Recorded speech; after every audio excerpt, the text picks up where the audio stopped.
They know what time it is, chat. Come on now. How y'all doing, man? How y'all doing? How y'all doing? You know we gotta start off with a little bit of fire.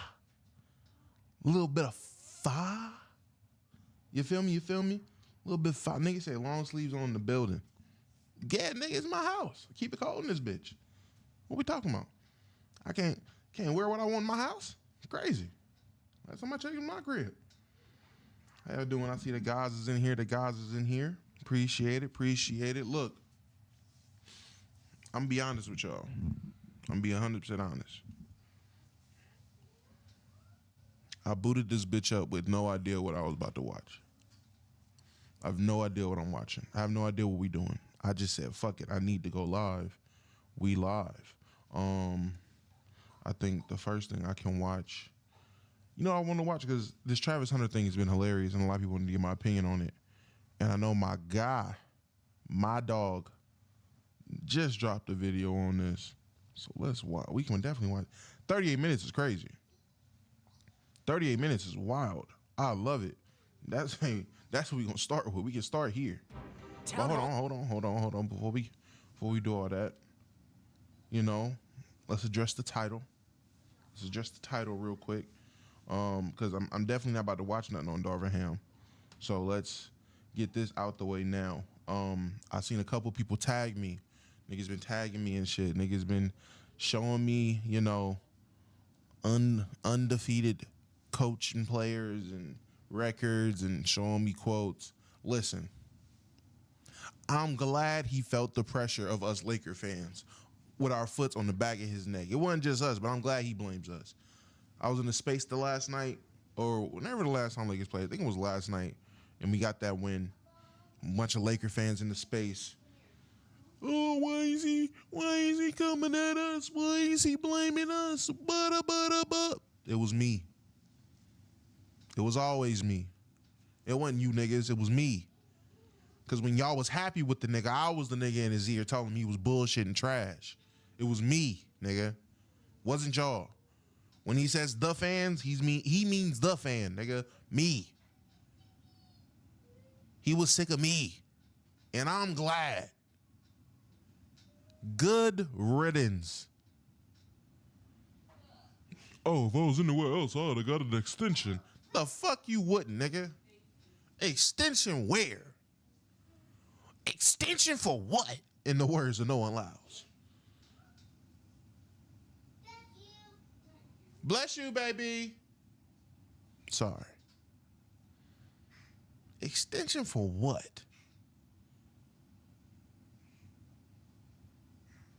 Big lump? We just heard D-Lo. That's big lump, bruh. I need everybody to know I took receipts. And niggas is not safe. Everybody want to ride the coattails of, oh, good riddance, Darvin Ham. That's not how y'all all felt. It took y'all a long time to get there. And now everybody don't want the shame. Everybody don't want the blame that comes with getting this nigga the fuck about it. Nigga, be proud that we got his goofy ass up out of here. Be proud that we had a foot on this nigga's neck. A finger ready to pluck that lump every chance we got. And he felt that. He felt every air pluck I did last 2 seasons. Everyone. He felt them. That make me proud. Words have weight, nigga. So that nigga's an idiot. I just had to get that off my chest. I haven't spoke on Darvin Ham all season, for real. People have been waiting for my opinion. Christian with the $2. Rio better than Bossman D-Lo? I mean, I'm not gonna make an argument for either. They both hard as fuck to me. Pause. No Diddy. No sketch type shit. Extend this switch down. What the fuck? Big Daddy Damo, you're crazy. Is this Demetrius? What is that name? That's crazy. Remix to Ignition Damo. Is this because the braids? Oh my God. Bossman D-Lo is objectively super mid. Super crazy. Super crazy to even say some shit like that. And let me just say, going forward in my streams, because I don't know what niggas want to watch and what would be great to watch. You know, there's a ton of shit I will watch. I don't know if niggas want to watch it. I'm going to do I'm going to implement video and song requests, just like the last stream. If there's something you think I should watch or you want to get my reaction on, don't matter the super chat. If you super chat it, I'm going to do the best of my abilities to watch it. I will say, though, if that shit's ass, I'm cutting the video. I'm not about to, I'm going to give it a good at least 5 minutes. At least 5 minutes. If it's not good in that 5 minutes, we out. I can give you 5 minutes. Even if you give me $2, I can give you 5 minutes and make your money's worth. But if it's ass, I'm skipping it. Sat here and watched the whole diaspora, how Italy is the root of all racism. I'm still not over that. Still not over that. But it's all good. It's all good. It's all good. Also, something that was told, something I heard in that space with Laker fans, and they said something that I did really like. It really did make sense. It's funny how the narrative with the Bucks now that they are winning games is, oh, look how well coached they are with Darvin Ham there. What happened to Doc Rivers? Last season, every time they lost the game, we knew what Doc Rivers' record was. Last season, this team lived and died by the coaching of Doc Rivers. Now they playing well, and you niggas want to just say, oh, man, look how great of a coach Darvin Ham actually was. You niggas is obsessed with the Lakers for no reason. How much for more than 5 minutes? I mean, the higher you donate, the more I will be reluctant to skip your video. I can't give you a price. I don't want to tell you $10 and you niggas send me a bunch of boo-boo that's but for $10. So, I mean, the higher you donate, the more I'll be like, well, nigga, you did donate. So you take that risk. Just don't send an ass video. You don't got to worry about it being skipped. You don't got to worry about the 5 minutes of the video fire, right? Okay. But any hoosies, first things first, let's get into why my God, the Chiseled Adonis, well, not even why. I don't know what this is. I don't know if he's on his side, against him, with her, coming from an perspective. I don't know what's going on. I just know there's a 38-minute video breaking down this entire situation. Let's watch it. Because I heard she was on some nut shit, too. Pause. I shot myself on Instagram and she dubbed me. I didn't dub. I just didn't respond to him. He wasn't my type.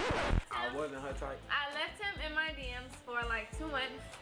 He was friend zoned because I didn't like. He was like, "In my friend zone?" I was like, "Yes."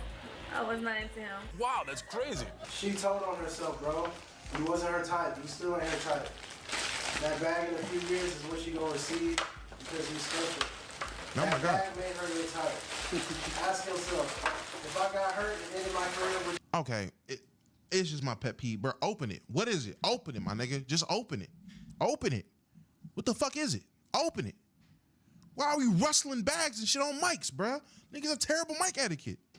Get off the mic rustling through the fucking bag, my nigga. Damn. She stay on me. She not here for no money, bro. Bro, look at this. This is why I hate mukbangs. Look at this dumb shit. You have mics. You have sensitive equipment. And you niggas is squeezing fucking Old Bay seasoning juice onto your fucking whatever. Onto your fucking crab boil. Nigga, god damn, my nigga. I was broke when I first met her. That's what y'all gotta understand. When I said he wasn't my type, he was in high school. I was in college. That's why he wasn't my type. He was young. Wow, that's crazy. The real reason Travis sat in my DM for 2 months is because he DM'd me when he had a girlfriend. And her name was in his bio, so I instantly knew he had a partner. So I exited the message and he sat there until he was single. Wow, that's crazy. So when I said he wasn't my type, I meant because he was younger than me. I had never dated no one younger than me, and he had cheated on his girlfriend. What? Why is that? I'm glad that's where he also decided to interject. I seen that clip of her saying that. And let me just say, what do you people that deal with people that actively entertained you while they were in a relationship, what makes y'all say that they are good partners? You better stop shaking your booty. I hear you. You better stop shaking your booty. My girl got my daughter shaking booty. This is crazy. She got her shaking booty, chat. My daughter's a lost cause. Already. She ain't even 3 yet, and it's already a lost cause.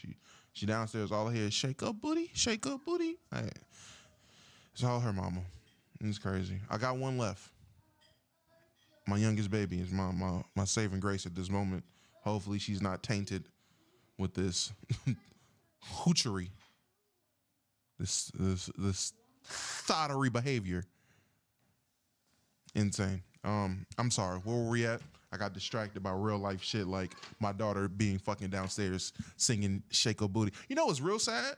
I got her hooked on the song "Bad Bitty" by JP. She sings the song word for word, bar for bar. That's not the bad part. The bad part is now she has remixed it to now she says, "Hey yo, bow, shake a booty, shake a booty, shake a booty." That's her new way of saying it every time. I swear to God. I swear to God. I swear to God. She is dead ass on the song. She will dead ass hear the song, "Hey yo, bow, shake a booty, shake a booty," and that's how she sings it. So can I even fully blame my girl at this point? No. Yes, I can. Jesus. Anywho. Yes, you did. What? Ma'am, excuse me. I don't know if your type is cheaters, but mine isn't. So no, he wasn't my type at first off of those 2 things, but that didn't discredit the fact that I was attracted to him. That's obviously why I gave him a chance. Supposed to stop. Y'all keep talking. Huh? You keep talking, man. Who is this old Negro and what is he mad at? And why do I feel like he's talking about women? And you shut the fuck up. All right, so boom, let me first preface this again. I've said this over the course of the past 8.5 years. I've been incredibly consistent. I don't give a damn about what people do in their personal life. However, when you go out of your way to now bring it to the global platform, which is not only social media, but the internet in and of itself, and it comes across my desk, it now becomes my business. A couple of weeks ago, when Travis Hunter played his final game at Colorado, and then the cameras had cut to him, and red flag number 1. Chat, take a shot for every red flag. Babe, did you take that last drink? I'm about to. I ain't got nothing to take a shot with, chat. But chat, take a shot every time you see a red flag. I'm gonna pause every red flag. That's what we're gonna do for this video. It's 38 minutes. Imagine if that was Adonis's father. Crazy. You right, baby. You deserve a drink so much. You had such a tough week. Yep, you do, baby. You do. I'm gonna pause every red flag, chat.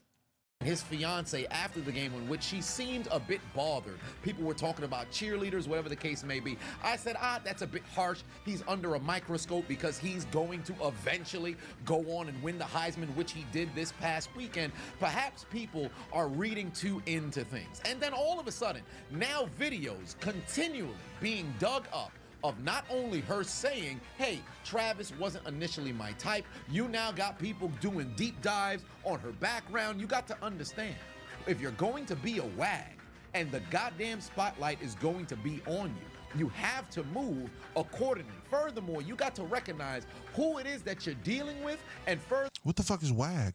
What is that? Wife? White ass girl? Weak ass girl? What is wag? Chat, what's wag?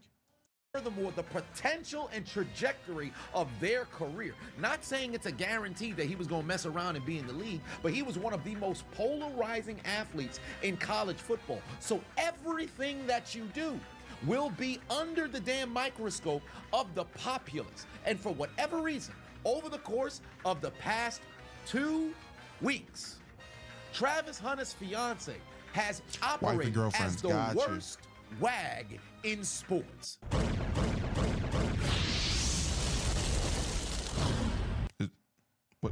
What the fuck? I'm about to say, what the fuck is going on? It was so much happening. Yeah, we ain't got premium. Hey, we ain't got premium no more, fellas. We broke.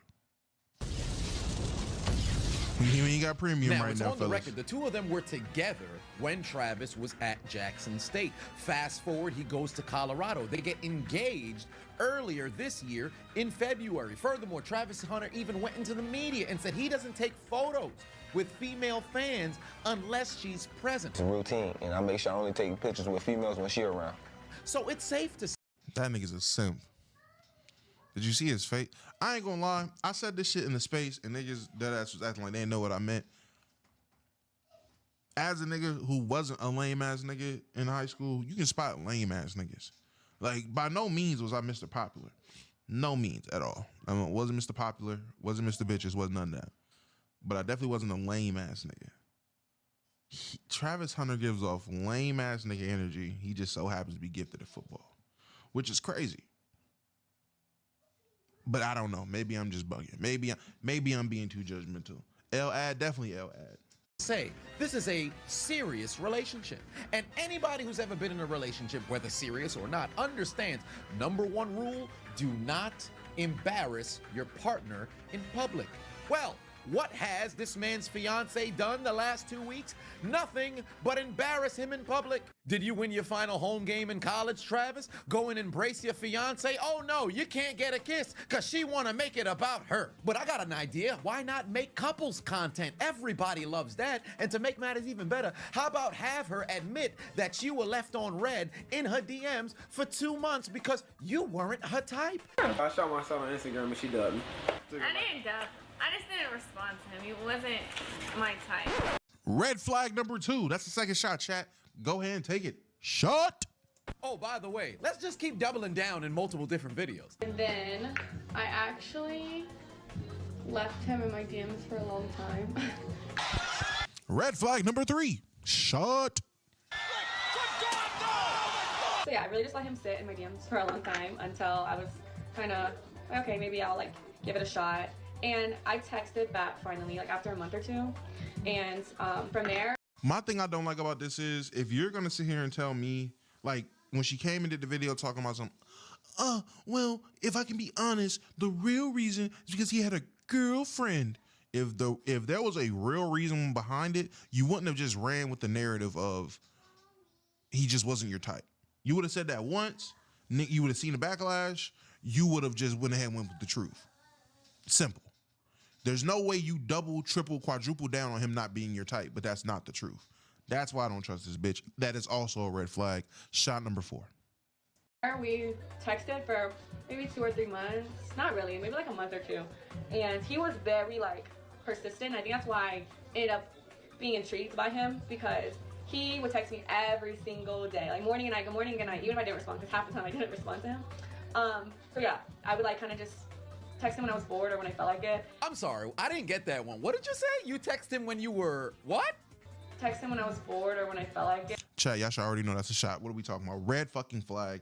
And I'm not gonna lie, it is a red flag if you are the guy that she only texts when she is bored. That is a red flag. I'm sorry. I graduated from the philosophy of you fuck with the people that want to fuck with you. And that's ironic because I did have to chase my current girlfriend when we were in high school. But that was in high school. And because that didn't work, other things happened. But we digress. Anywho, but nah, as grown adults, you definitely don't do that, bro. To entertain motherfuckers that want to be entertained by you, stop shucking and jiving for these motherfuckers that only want your time when they're bored. That's crazy. Yeah.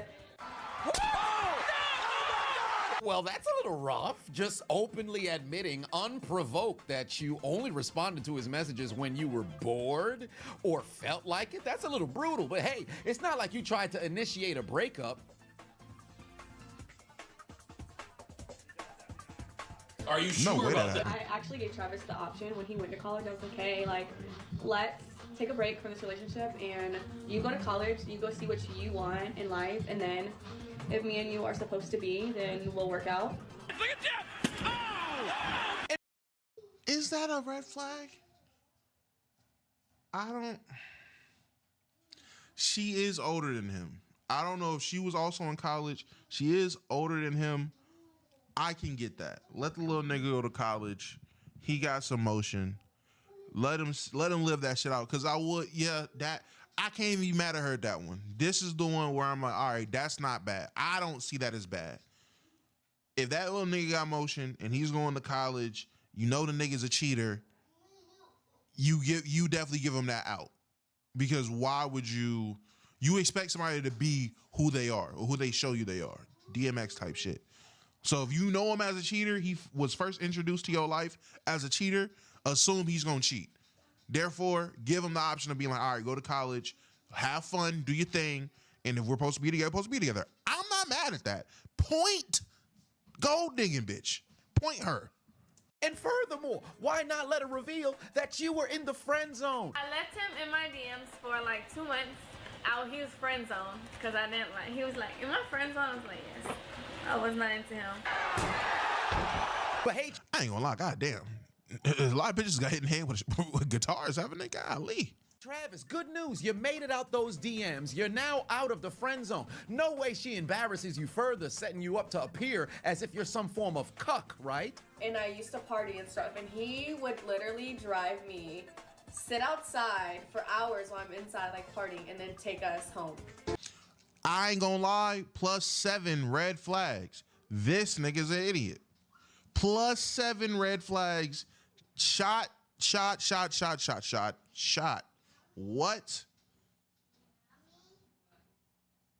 I cannot believe she sat there looking at camera and said, he would take me to parties and wait outside while I drank and partied on the inside, and then he would take us home.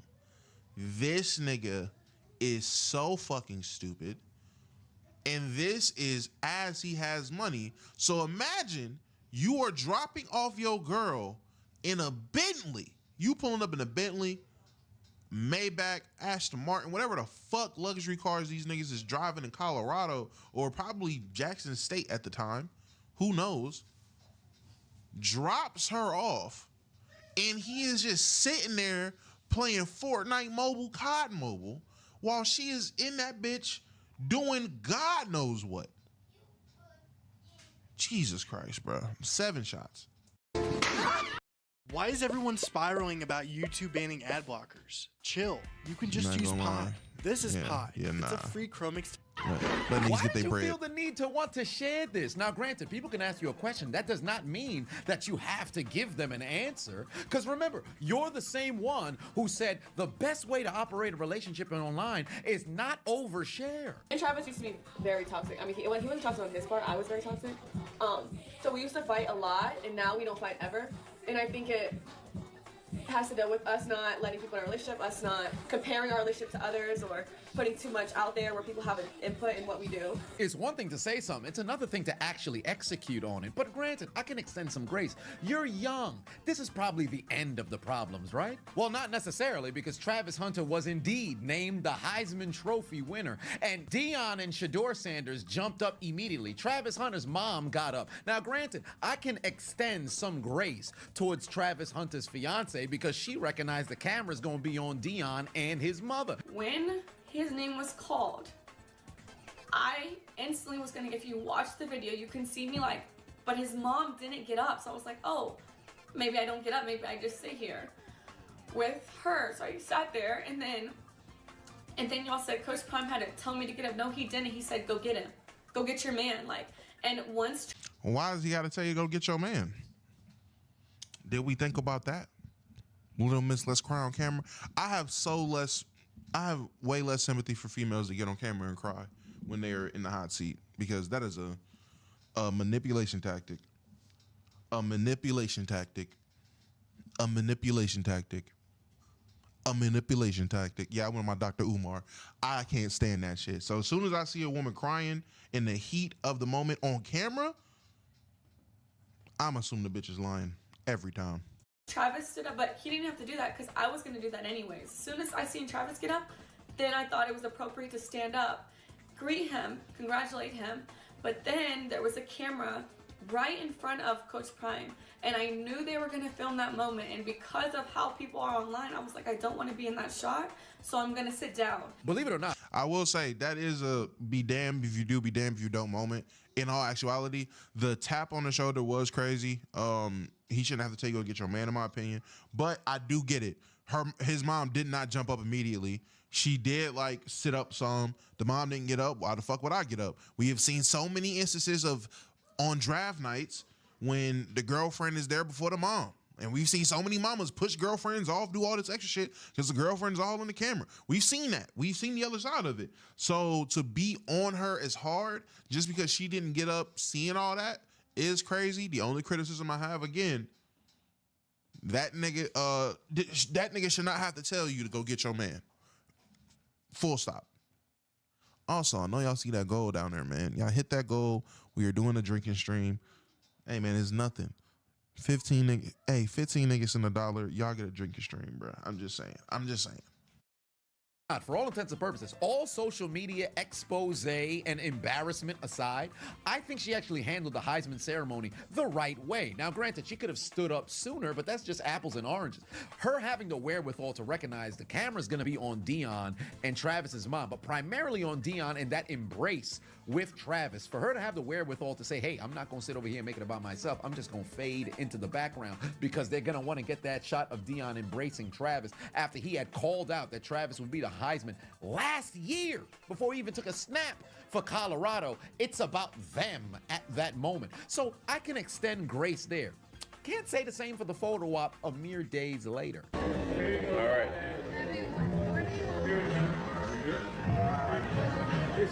I just I hear them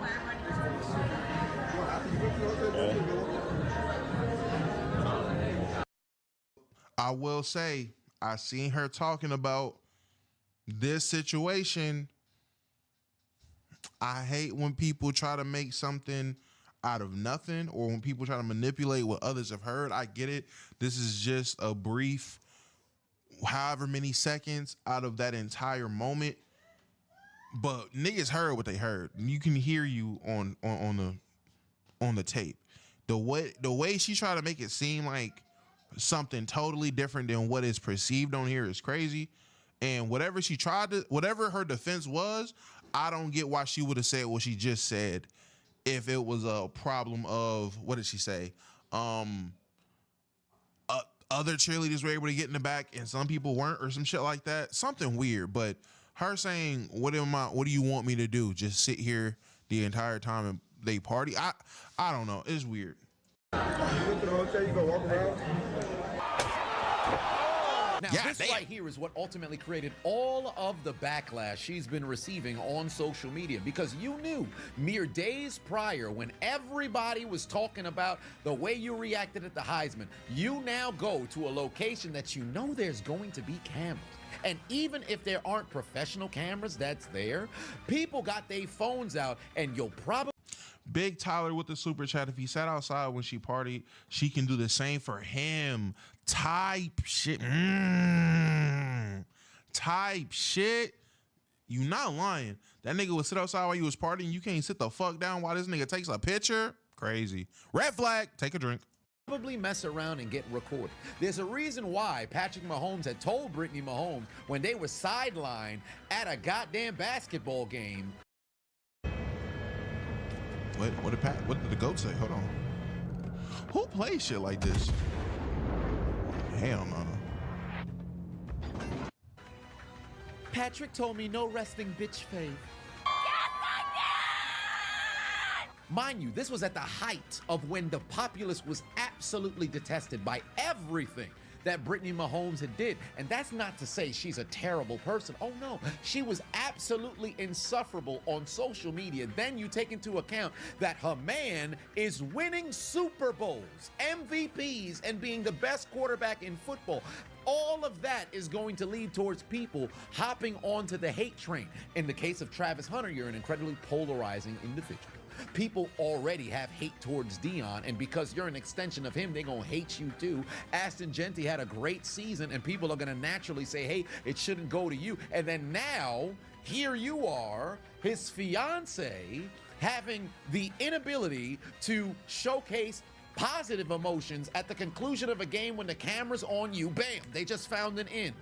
Fast forward a few weeks later, Heisman Trophy ceremony. You don't get up immediately. There's another in. Then a couple days after that, here's Travis, now named the Heisman, taking photos with a multitude of individuals. No matter what the circumstance may be, they got you on camera. This audio, it's not AI of you saying, well, I gotta sit here the entire party. What am I supposed to do? What you mean? He's the ticket. Everybody here to see him, not you. You shouldn't have to announce something like this. Oh, well, I gotta sit here all day. Yes, you do, because that's what comes with the position That's your win. You lack discipline. Now, in a situation like this, That's the gotta best be racist. response is no response. But then Travis jumps on social media to try to go and defend his fiance, rightfully so, but attempts to do damage control. You ain't never had no girl, so why y'all talking about me? Find something else to talk about. Nah, ain't that ironic? Ain't that? It's always the niggas with no bitches on their dick talking about niggas don't get bitches. Come on, man. Come on. You just started getting bitches like 2 years ago. Like, what are we really talking about? What are we really talking about? You right. I am talking about her shaking booty. It's your fault. Yep. Anyway, Big Mike, the biggest. Dion need to talk some sense into this dude. Super facts. And thanks for that super chat. Come on now. Let's get back into it. Talk about my girl. Go talk about your girl. Go find a girl. Go find a life. Stop worrying about what I got going on. I know what I got. I know. Don't put the... All right, this is what pisses me off. Don't come with this energy if you gonna put your girl on the internet, my nigga. Don't do that. You can't sit there and tell niggas not to comment, not to judge, and y'all doing whole mukbangs and this, that, and the third talking about y'all relationship. Niggas are gonna comment on what they hear. You can't have that standpoint. Stop commenting on me and mine when you putting you and yours out in Front Street, my nigga. It's one thing if y'all keeping everything behind closed doors, but when everything's on the internet, what are we really talking about, bro? My girl been with me for 5 years. Y'all are just not starting to talk about me and just not starting to be with me. Like, come on, man. Y'all go do something else with y'all life. Clickbait pages, y'all better stop. I'm telling y'all. Y'all, if something bad gonna happen to y'all, y'all keep doing that. Y'all better stop that. I ain't playing. Y'all better stop. All the clickbaiting pages. Yeah, when we was sitting down and I was at my puppet shop, we was talking about my family. What was they gonna do while I was in there signing stuff? I had all my family there. And that's why she did. That's why she said she's gonna stay there so they can get stuff. That's why she said she's gonna sit there so they can get stuff, have fun there. So she could get stuff. Hey man, look, I'm no psychiatrist, but I do read niggas like books. And I know you niggas don't like to read, but let me tell you, one thing about niggas like this, they speak before they think. So they're gonna say they gut reaction first. They're gonna say the truth. Niggas like this always tell you the truth first, then try to cover it up. And they tell you half truths, half stories type shit. What he just said a moment ago, quick second, you try to clean it up. But a nigga like me, I'm Detective Damo type shit. I'm gonna catch that. She wanted to get shit. She sat there so she could get stuff. But you didn't want to make her seem like the bad woman, so you said your family. You try to cover it up. They type shit. Come on, buddy. Come on, muddy. I read niggas like books, especially niggas with Jay-Z lips. Pause, no Diddy. Read y'all. No R.L. Stein, nigga. I'm reading niggas. No Judah B. Jones, nigga. I'm reading niggas. No Captain Underpants, nigga. Come on. She wanted to go back. They wanted to go back. Someone wanted to go back to the hotel. Some of them didn't. Y'all trying to make everything. Y'all. Correction. They all wanted to go back to the hotel. She didn't. Come on, chat. Come on, chat. Read between the lines, chat.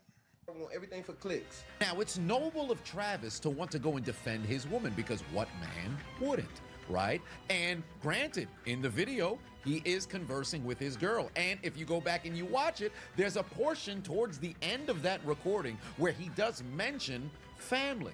However, you again have to take into account they're under a microscope.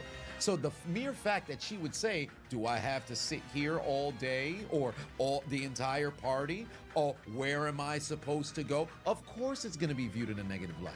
So the best case scenario is no response. But he slipped up in the midst of his, response to the backlash. Why is that? Because he said he'd been with his girl for 5 years. And because the internet naturally has individuals who are going to go and do deep dives, well, they did a little look into your fiance, and evidently, 4 years ago, she made an OnlyFans account. I dare you to let me build you a completely free e-commerce store preloaded with 20 handpicked products. I'm not trying to hear none of that. Did he say she made an OnlyFans a year into them being together? I mean, look, first of all, Big Darius with the $20. Get YouTube Premium, R. Kelly. Hey, man, that's why we streaming now, bro. Got to get them dollars up so I can get my YouTube Premium back. Matter of fact, y'all want YouTube Premium so bad? Look at this. Watch this. I'm going to drop the Cash App down there. Come on now. I'll get it right now. What's up? Pull together and give me YouTube Premium so we don't got to watch ads. There. How about that? Screw waiting until next month. Let's do it now. How about that?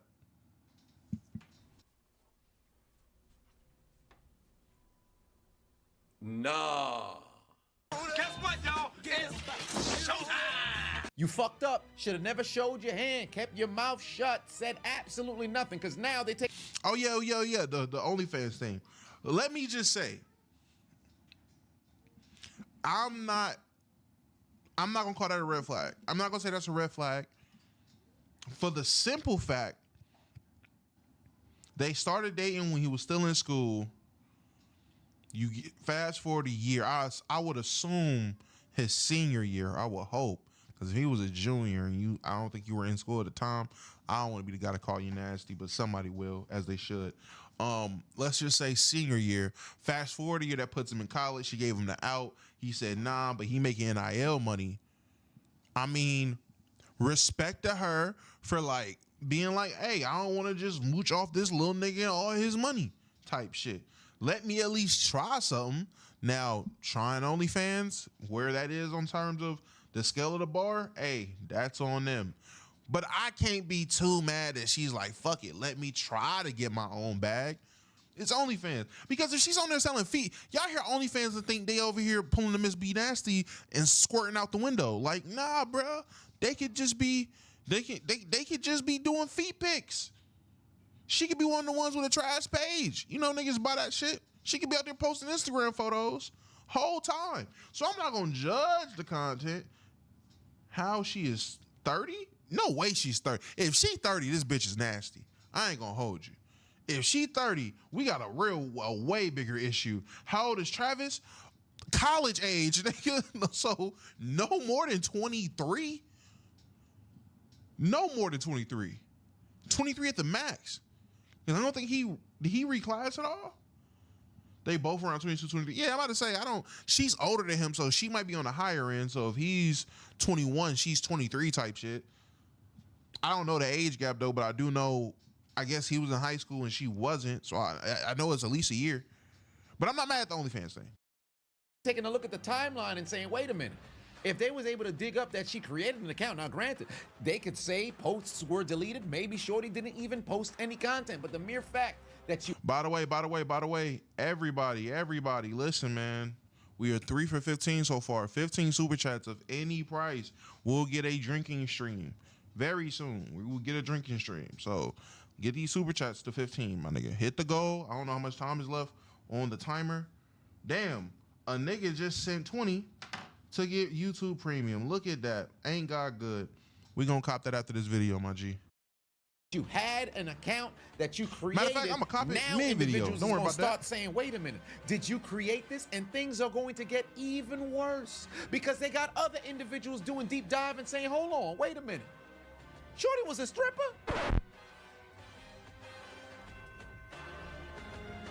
Now, some comments that just be BS, you feel me? And you just don't pay no attention to. But this one was just too detailed and like just seemed accurate on why somebody would just randomly say this girl worked at a gentleman's club in Atlanta.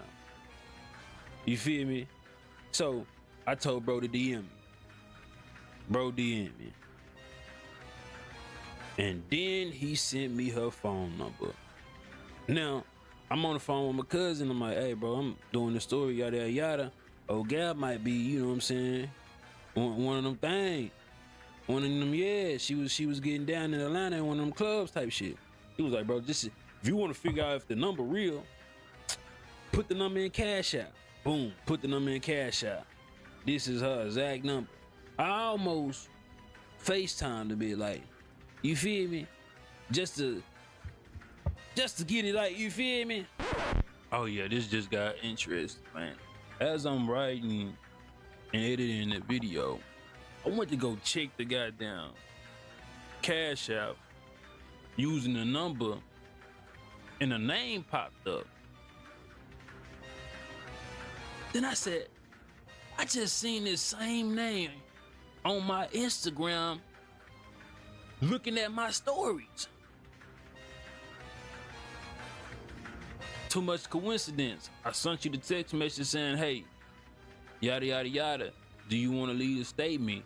And I strategically sent an image with my YouTube stamp on there and Instagram, just so you can come find me.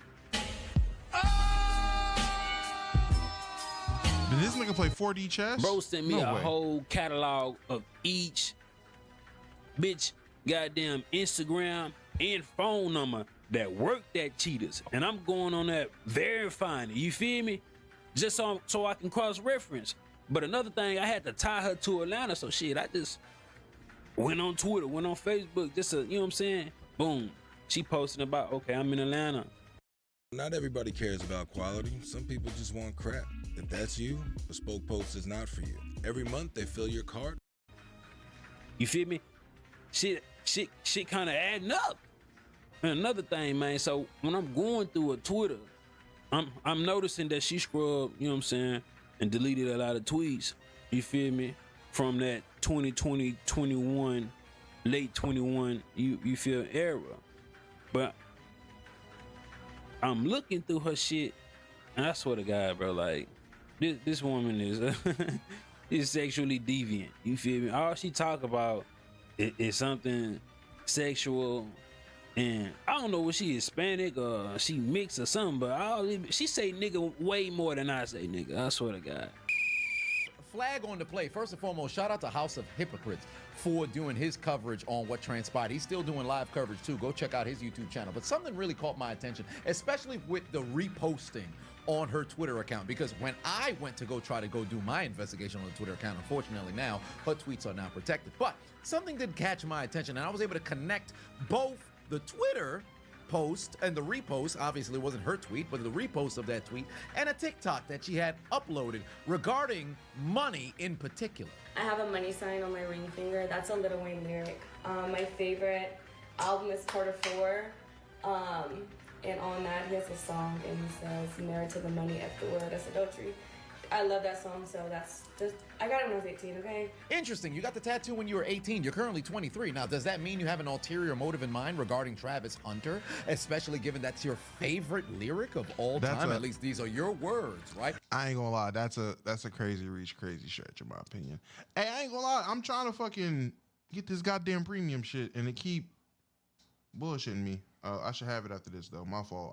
I know I'm ignoring probably chats. I don't know if niggas are sending shit. I don't know what niggas are saying. I'm trying to get this shit in the video. I'm so sorry, L Creator, and I think I just got it as I'm saying that.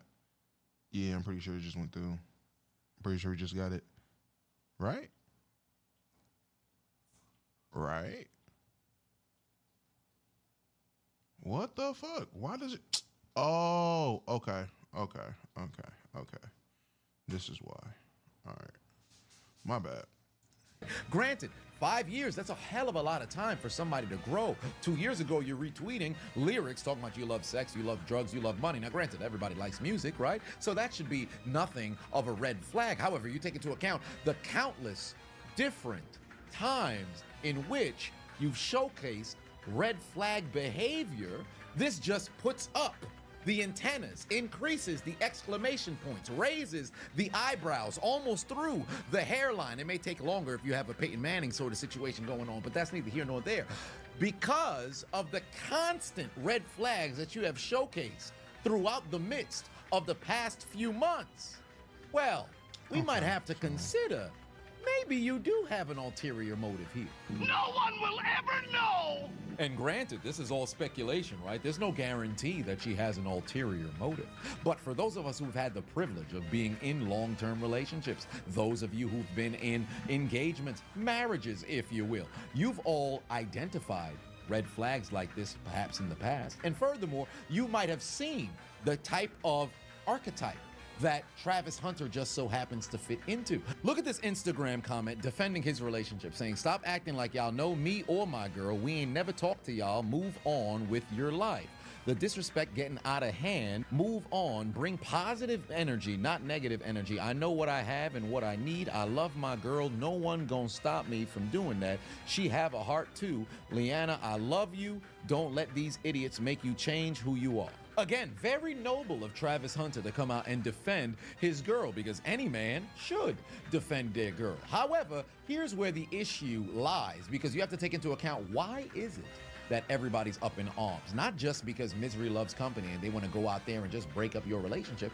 Everybody's coming out and saying, hey, bro, you might want to consider going to find another one, because I don't think this one's going to end up working out. All of the red flags are screaming right now. Now, we would assume that he considered all of this prior to getting engaged. Believe it or not, it actually wasn't this past February. It was just this past February that they announced to the world. They got engaged last March, and they kept that hidden, which, for all intents and purposes, kudos to you, because social media don't need to know what's going on in your relationship. But when you unilaterally come to the internet and then disclose, for one, hey, I wasn't initially attracted to him. Red flag. I kept him inside of the DMs for 2 months. That's a red flag. I only responded to his DMs when I was bored or I felt like it. Sort of a red flag. Then when we finally made things official and it was time for him to go to college, I offered to break things off so he can figure out what it is that he wants to do. Red flag. When I go out and I have myself a girls' night or something of that nature, Travis will drop me off at wherever the party setting may be, sit outside and wait for me. Then we will return back. Kind of a red flag. Final home game of the season. I'm not going to return the kiss. I'd rather complain about individuals getting onto the field. That's a red flag for people like me. Heisman Trophy ceremony. I'm not going to stand up immediately. I'm going to stay seated until Dion got to touch my shoulder. Maybe a bit of a red flag. Photograph event. I'm going to sit there with resting.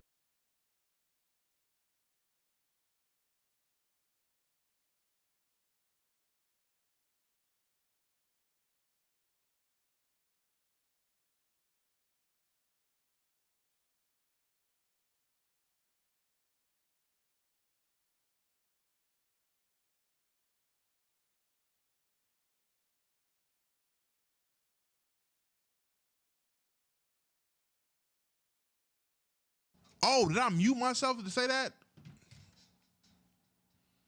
Golly. I was reading super chats. To answer the one super chat.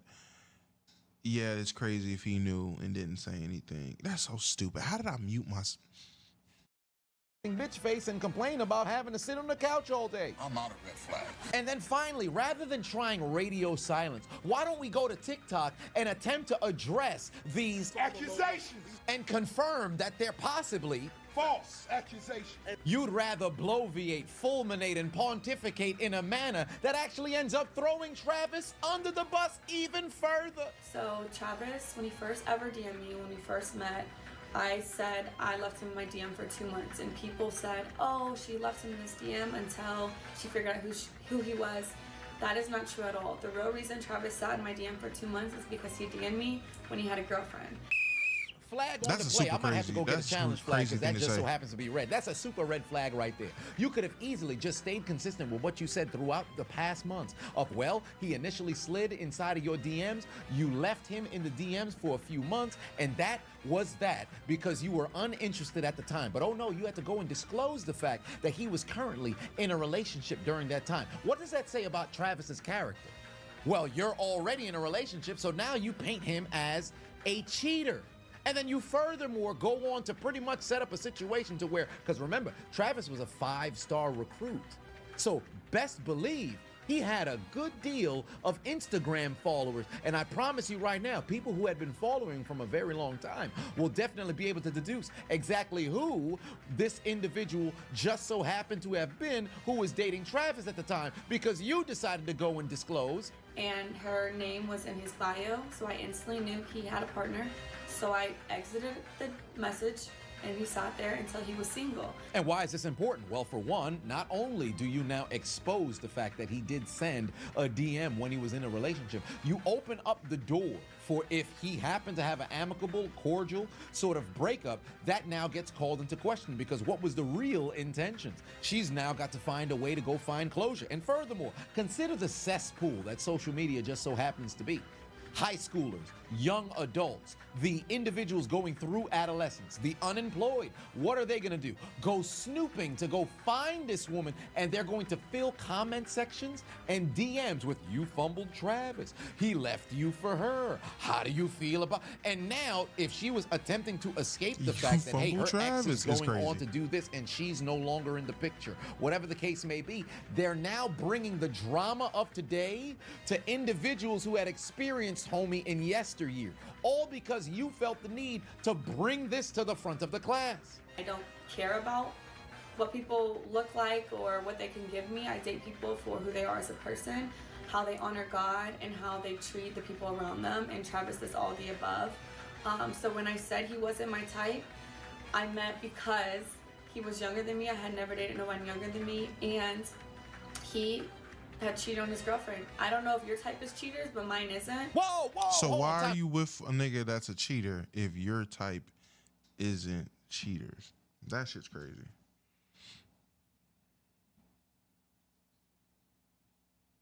That shit's super crazy. Why are you with the nigga then? You feel me? Like, why? I don't get it. For the life of me, I don't get it. All right, bro. That's what the fuck I got charged for? Bro, this is stupid, bro. I'm over here like, bro, I know I just bought this hoe. Why the fuck is it not working? All right, look, right? So I tried to buy premium, and I bought NBA League Pass. Don't ask me how it happened. Don't ask me how it happened, bro. Don't ask me how the fuck I just did that. I'm over here trying to buy YouTube Premium this whole time, and I fuck around and bought League Pass through YouTube. Don't ask me how the fuck that happened, bro. Yo, what the fuck?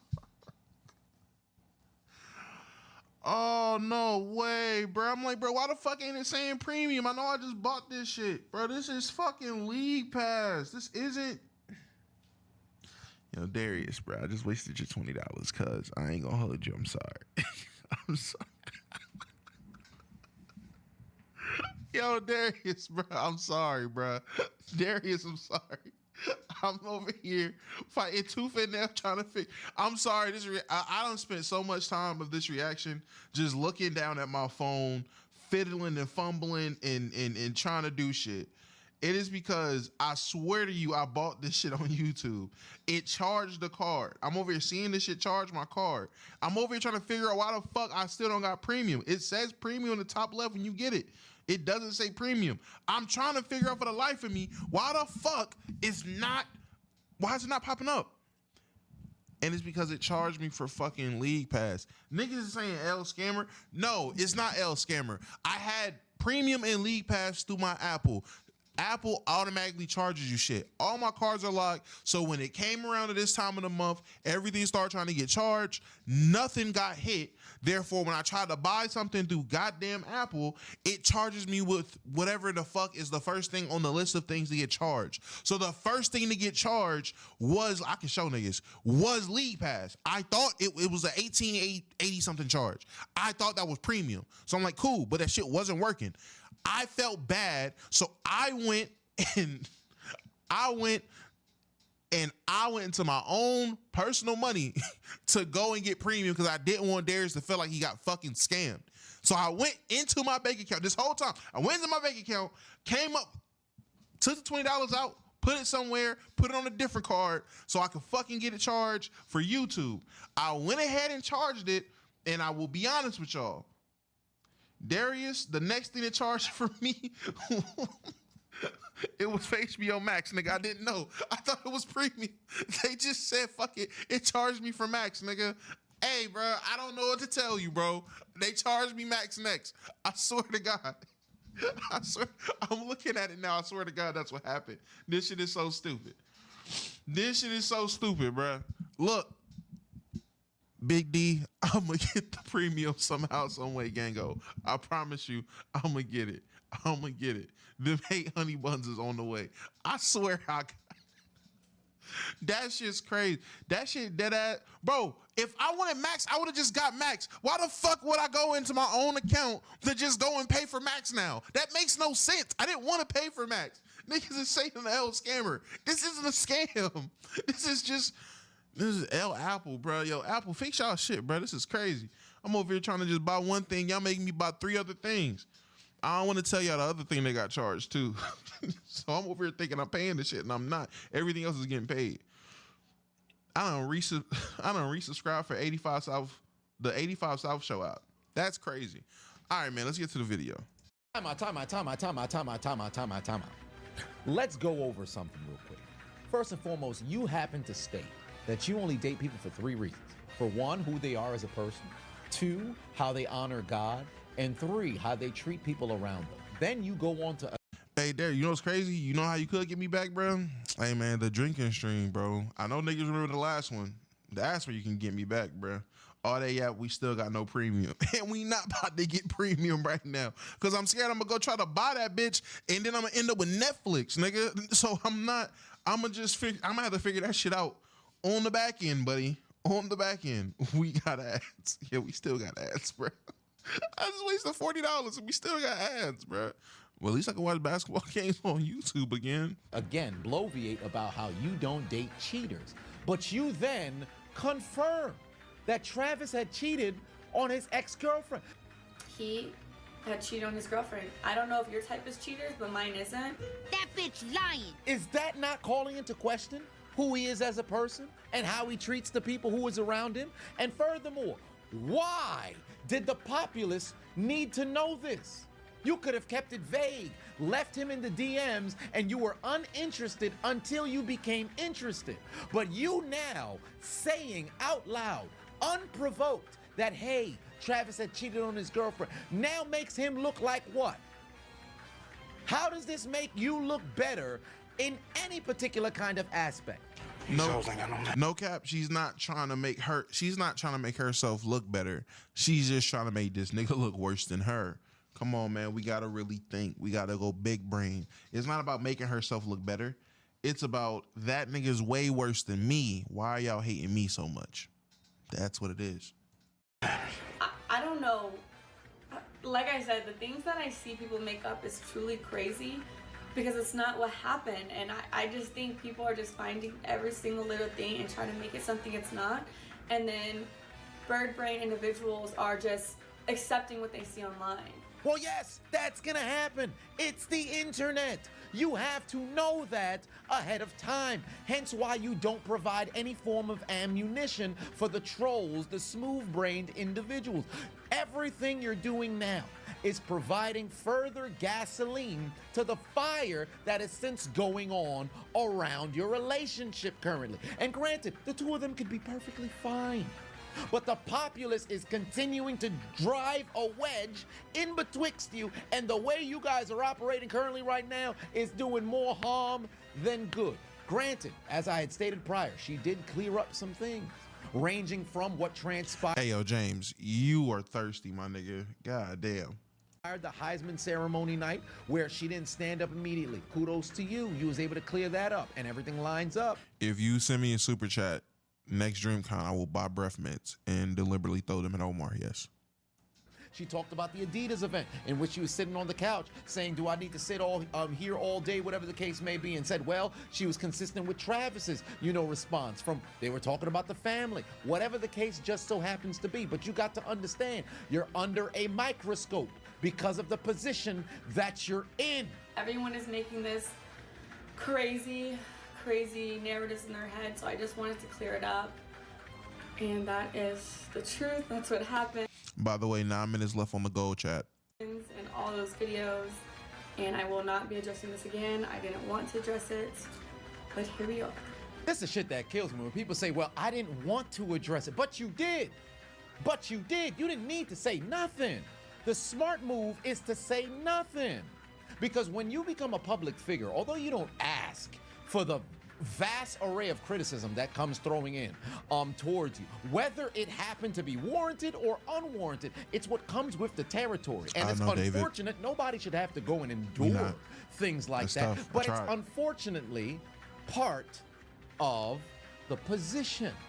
So this goes to show that you weren't properly prepped on what to expect and how to handle situations like this. I saw a tweet that has been going viral, and it's still making its rounds right now.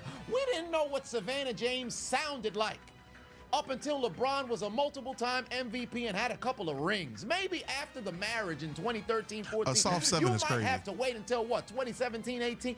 Ain't nobody know what the hell this lady sounded like. Message. And this is not to say that you can't have your own personality. The drinking stream would be sometime this weekend, so Saturday or Sunday. No later than Sunday though. That's when the drinking stream would be. Can't grow your own platform. You can't do your own thing. Of course you. James, I'm smoking on nothing tonight. I'm broke, nigga. Nah, a lot. I'm probably gonna go cop some little work. Nothing crazy. Smoke shop down the block. Cop something. Can do that. But you have to understand when controversies just so happen to show them. And by something, I mean like a $5 pre-roll. I don't want niggas to think that I'm telling niggas I'm broke and I'm not. I am broke. I got negative $20 in my account. I'm using overdraft money to buy this. I just need niggas to understand I am not. Matter of fact, hold on. Just so niggas know I'm not joking. Wait a minute. Don't want niggas to think I'm lying. I don't know if y'all can see that. That is red. That is red. That's red. Just need your, that's chime. That's what I use. That shit red. So don't want niggas to think I'm lying. I'm about to buy like a $5 pre-roll, nigga, and that's it. Themselves, you go radio silent. Don't say a goddamn thing. Because let me tell you something right now. The vast majority of people move on. In fact, they completely forget. Unless you continually add something to the ordeal, they're gonna move on. Something can happen on a Tuesday. 3 weeks from now, motherfuckers will completely forget that shit done transpired. It's happened for years.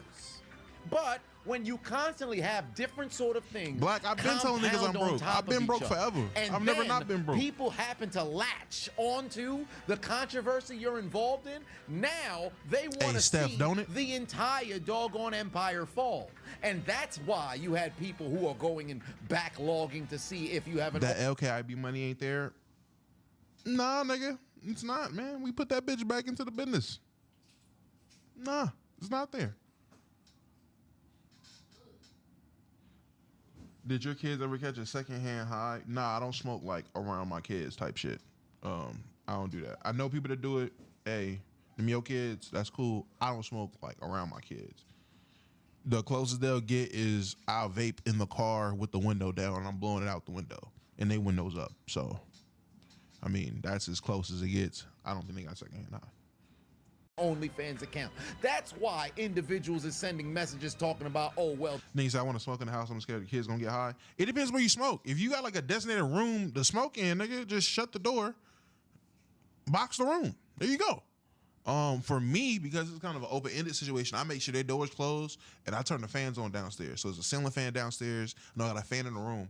I turn those on and point the fan at the door and have the ceiling fan on. So if anything does go, like smoke-wise, does go down, it's a fan at the very least blowing at all times. So it's not really getting to them. But that's how I handle it. But, and nigga, just find a room, nigga, in your room, shut your door, boom, you good. At night too. If you're a single parent, hey, wait till they sleep. You just shut the door, give you a cool little 15, you straight. But hey, your girl watch them, your cousin, sister, mama, whoever. Have them watch them, you shut the door, get your smoke on, nigga. This individual just so happened to be a stripper. That's why people are able to go easily dig up and dissect every single damn video you just so happen to have posted. There's no doubt in my mind, there's people who probably got screenshots of tweets that you done tweeted whenever you first made your damn Twitter account. And despite the fact that it's protected right now, they just waiting on an opportunity to go forth with the expose. What am I getting at here? You've got to be able to keep your information on social media to your damn self. There's too much oversharing that goes on social, because I can promise you, had her and Travis, although albeit post your relationship content, whatever the case may be, but you keep it relatively vague regarding the intricacies of how you guys got together, when something like this were to go and happen, you don't need to address nothing. You stay silent, you move forward, and you know how you win? The flourishing nature of your relationship. Oh, well, there's the wedding. Oh, there's the first child. There's the next child. Oh, there's the 5-year wedding anniversary. There's the 10-year. You win with the success of the relationship. You don't win with having to sit here and defend yourself to people who ultimately, in the grand scheme of things of your life, don't fucking matter. You yourself said on your video, well... And Travis used to be very toxic. I mean, he wasn't toxic on his part. I was very toxic. So we used to fight a lot, and now we don't fight ever. And I think it... Who is that nigga? Has to do with us not letting people in our relationship, us not comparing our relationship to others. Who is that bitch in the putting back? too much out there where people have an input in what we do. Why are you having this conversation in front of people? Is that not weird? Why are you doing this like in front of people though? I don't know. Maybe that's just me. And you're 100% spot on here. But unfortunately now, you over here disclosing the fact that man's done cheated on his girlfriend. We ain't need to know this. That wasn't Travis, was it? Game is played. That ain't like Travis. Keep your relationship private. I ain't telling you can't post. You can go forth and post, but don't talk about intimate details. Don't talk about things that can mess around and get misconstrued. And then if those things just so happen to get misconstrued, don't address a goddamn thing. You stay motherfucking silent unless it's a situation to where, you know, the law is being called into question. And even still, you should enlist a lawyer to go and do the speaking for you. Don't say anything, because anything you mess around and say will be used against you. And it was so incredibly easy to identify even further red flags from this young lady. And granted, I'm not gonna make it seem as if she's supposed to mess around and be perfect, because she's been very transparent on her TikTok, on her social media, about the things that she had to mess around and endure. She's been somewhat vague in, you know, different aspects, but she's talked about the unfortunate sort of traumas that she's had to endure. And I'm hoping that she can come out on the other side of this. But I need her to utilize this as a learning experience, and furthermore for Travis as well, because you've got to really think about the decisions that you're gonna be making moving forward, because you've got to understand they both disclose, hey, we're trying to get married, and the intention is to get married one time. So you've got to make sure that you're 100% all in on who you're walking that aisle with. I'm smart. Because Travis is about to make millions of dollars. And furthermore, call it what it is, this appears to be the first real relationship, because anything that you really had in high school, unless of course it was high school sweethearts who went on to get married, it really don't count in the grand scheme of things, right? And you can see he's smitten for this girl. And let me just preference this as well. He's got outstandings too. I am not trying to paint the picture as if this man is perfect, but you've got to understand, he's the A side, she's the B side, he's the notable one, she's, you know, the arm candy for all intents and purposes, albeit she can be more than that to him, but to the populace, that's all you are from, you know, the surface. But with all of that being said, you've got to understand, you mess around, get married, things go awry, it ends up getting showcased to you that she was only in it for the money. Everybody who was screaming red flags from the rooftops, attempting to warn you about possibly moving is forward gonna dance on your said grave, engagement into marriage, is gonna make you look like the dumbest individual on the planet. I think, not that you should reconsider, because you know your girl better than anybody else. I'm just somebody who's reviewing what the hell was going on through the different social. I ain't gonna hold you. I get, for the most part, we kind of understand where this is going. W Shizzle Adonis, the GOAT type shit. W Tyler, I seen you send that 25. I will, give me some green, buddy. I will. Something will be got. I appreciate you. Now, we are at the part of the stream where chat, we got three options. Recommendations, random scroll, or we about to hit YouTube Shorts, nigga. Hey, the chisel. Hey, I turned a 38-minute video into an hour something reaction. The GOAT. Oh, new Rockstars. Low key. Do I really want to watch new Rockstars right now? I really do. I haven't watched new Rockstars in a minute. What have they really put up for real since the last time? No way they broke down Kendrick. They did. They broke down Kendrick Lamar's music video. I've never seen them do that before. Drake is so about to win this lawsuit. New Rockstars has never broken down anybody's fucking music video. There's no way in the world they broke down Kendrick Lamar's unironically. That nigga paid for that. They are obviously out here to get Drake. Obviously. This is crazy. Probably am going to watch the Superman one. Ain't really been no good shows that I really want to catch up on. I don't watch Star Wars. Seen enough of the Deadpool stuff. Fuck Harry Potter. Do I really care about Ironheart? No. What if season 3 trailer? Low key. Low key, and I'm not talking about Loki. Yeah, we're gonna go to Superman one. I want to know what I missed. I want to know what I missed. Getting 8 ads every 20 minutes is actually diabolical. Meet Pi, the ad blocker that actually works on.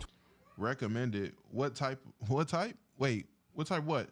What was on my recommended? Welcome back to New Rockstars. I'm Eric Voss, and this is a breakdown of the trailer for Superman, James Gunn's 2025 launch of his new DC studios. There is so much to unpack from this trailer. From low key, you're right. There is still some stuff to react to in the Discord. I might go look at that shit right now, gang.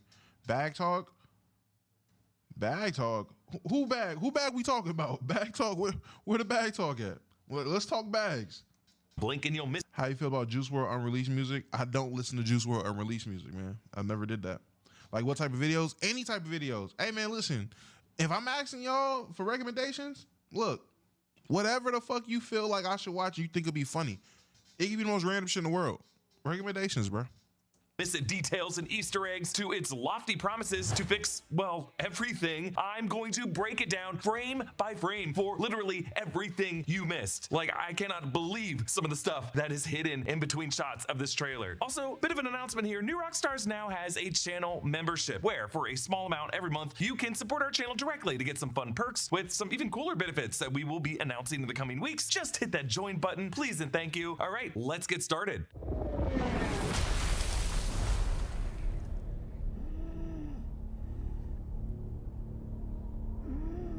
The trailer opens on a windswept, icy tundra. Superman, Kal-El, played in this film by David Cornsweet, crash lands in the ice, laying in what you might call a crater similar to the one his pod might have crash landed in the farmlands outside of Smallville, Kansas when he was a baby. But really here he's kind of making Yamcha's death pose meme from Dragon Ball Z. Superman has been roughed up in a fight. He's wheezing in a way that we are not accustomed to hearing Superman wheeze. He's bruised, he's coughing up blood. So who did this to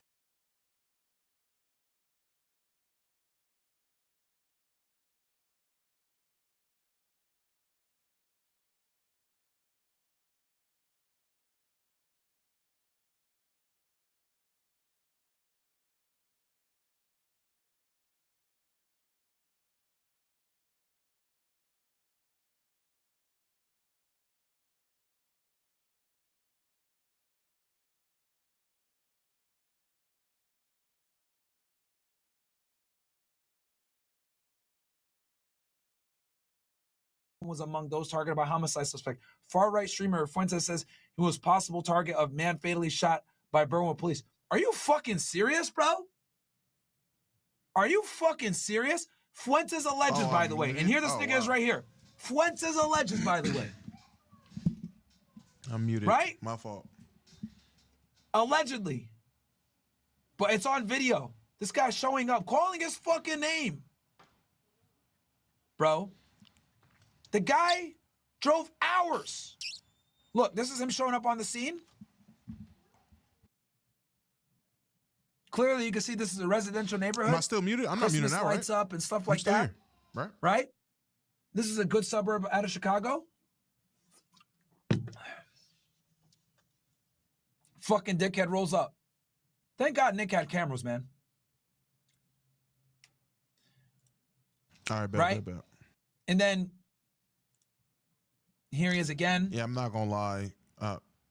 Here he is in the backyard. Yeah, Black, this is whack. This nigga's not, he ain't on Drewski no more. This nigga's talking about Well, Nick the Fuentes. I trailer don't later give a fuck about Nick suggests a Fuentes, possible nigga. answer. This film was written and directed by James Gunn, who directed the Guardians of the Galaxy films for Marvel Studios, but he also directed the 2021 film The Suicide Squad for DC, along with the spin-off series Peacemaker, and ended up taking the job as head of DC Studios in October 2022, along with his producing partner Peter Safran. Superman, formerly titled Superman Legacy, is Gunn's first film in this phase that he's calling his Gods and Monsters phase, and this is a critical proof of concept for this franchise. And even this trailer needed to be perfect, and really it's a collection of a series of amazing choices and attention to detail and just how this trailer was edited and what he put into it, and that's why it's such a feast to even break down. And various press events this week, James Gunn has explained what he hopes to do with this film includes A, evoking the spirit of the character captured by Christopher Reeve and Richard Donner in the 1978 film, which is the most important superhero film ever made. B, embracing all of the aspects of the Superman character from the comics and not leaving anything out of fear of being like not cool enough or to indulgently fit his spin on the character. And C, humanize the character as much as possible. Here, notice how the colors of Superman's suit pop. The red trunks are back after they were done away with for the 2011 New 52 redesign of the character, and of course not included in Zack Snyder's DC films design of the suit. On Superman's cape is the yellow emblem, which reminds us of the Christopher Reeve design and appeared on Superman's cape in the 2005 Superman run that James Gunn and David Cornsweet cited as a big comic inspiration for this story, not necessarily its plot, but rather its vibe and tone. That Superman storyline features Superman having to face dying after Lex Luthor had tricked him into being overexposed by the sun, that then led Superman to going on a kind of bucket list of heroic feats inspired by the 12 labors of Hercules to make peace with the world. Here, I think James Gunn just wants to show a Superman who looks mortal, a Superman who bleeds. The chest emblem has a yellow border, which evokes the amazing 1940 Max Fleischer Superman shorts, and we also saw a yellow border around the Superman suit in Earth 1. The S is formed by one thick diagonal line, a shape that comes from 1996's Kingdom Come art by Alex Ross. But the color grading of this footage isn't just to get ahead of the snarky film bros online. James Gunn said that when they were testing out the costume, Cornsweet insisted that Superman deliberately wear bright colors because he knows he's a goofy, powerful alien, and he doesn't want kids to be afraid of him. Yes, I can react to music. I'll react to anything, nigga. I'll react to a fucking chess match if niggas want. I told you, whatever you pay for, I will react to, gang. Music, yo music, somebody music that sucks, anything. I'm not muted. I'm not muted. There's no way I'm muted right now. No, I'm not muted. I'm not muted. No, nigga, I'm not muted. I'm not muted. I'm here. Oh, okay, I'm about to, yo, Tyler, nigga, you scared me, gang. I'm looking at my levels. I was about to get mad. Now, the chest emblem covered in ice and snow was the very first image James Gunn shared of this version of Superman on February 29th of this past year. That is Superman's birthday. And since Gunn led with that image and opens this trailer this way, suggests to me that this might even be the opening shot of the movie. Like, we might. God damn, I just know at one point we wouldn't have been here on ads. We might begin the movie in the action and then flash back to how Superman got to that point. Either way, it's going to be a moment that James Gunn considers to be like the most thematically resonant to what he's trying to do with this film. All right, let's move on.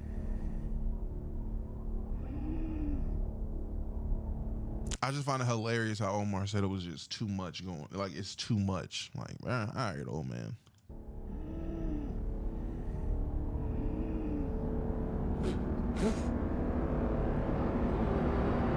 All right, now we see Clark Kent awkwardly zigzagging down a crowded sidewalk. But the wheezing of Superman in the ice continues to play over this, as if to say this struggle just to breathe Earth's air, this suffocation, this agoraphobia, is something Kal-El also feels when he's in disguise as Clark. Now, we did see some overhead set video of this when they were shooting this in Cleveland last summer, and you could see from that angle that Clark awkwardly goes against the foot traffic on the wrong side of the sidewalk. Really, this is all a performative act by Kal-El, who likely dials up this clumsiness as he gets closer to the Daily Planet office in case Lois or anyone else he knows is looking out a window or arriving at the same time as him. In my opinion, not since Christopher Reeve has a Superman actor so emphasized the bumbling physicality of the Clark Kent persona. It might just be that both Reeve and Cornsweet had training in physical comedy from Juilliard. It's not just the glasses.